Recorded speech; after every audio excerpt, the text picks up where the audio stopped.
I personally coming out here was a little nervous for how hard of work it was gonna be, but when you're looking at the materials, none of that matters anymore. And you're just so excited to keep digging, literally. No way, no way. Where is it? Oh, right there. You're right there. This is a site that was occupied by Japanese American tenant farmers who were here between 1928 and 1942 when they were forcibly removed to an internment camp. We're taking out, recovering everything we find that's cultural. So shellfish, ceramics, glass, metal, nails, marbles. We're going to piece together the pieces that go together and come up with a real full catalog or inventory of all the objects and what they represent. Oh my goodness, wow. Well, that'll be really great to show the Yoshidas. We've got a bag dedicated to a plate with that same kind of design. Pattern and design. And we're trying to bring it back together. We have about 6 pieces right now. Interesting. Yeah, because during the war, there's pottery in it, like bowls that my mom has, and it's made in occupied Japan. You're in a pretty untouched environment because it's protected by PG&E and people aren't out here. So if you do find something, then you know like humans were here.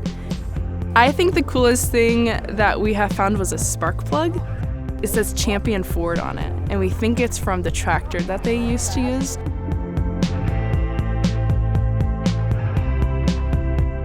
So we think it's like a piece of a toy. It kind of looks like a little firefighter, like driving a steering wheel, has his little hat on. This is my first time getting to do excavation. We have to go pretty much layer by layer, so we have our surface layer, and then we go 10 centimeters down, and then we have to stop.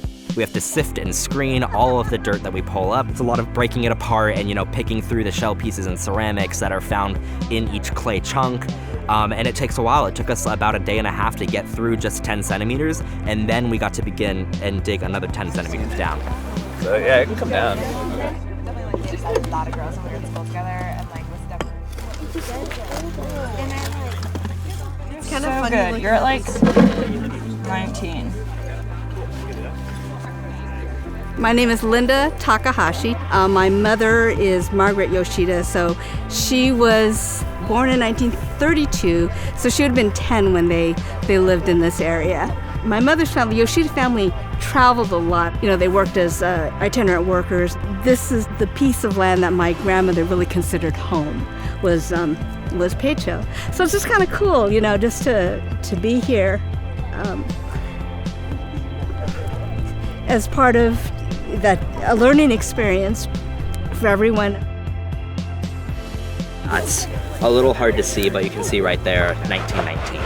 It's one thing to be reading about history in a book, to be reading about anthropological theory, and that's all well and good and it's important, but in the end, life happens outside of the classroom, it happens outside of books.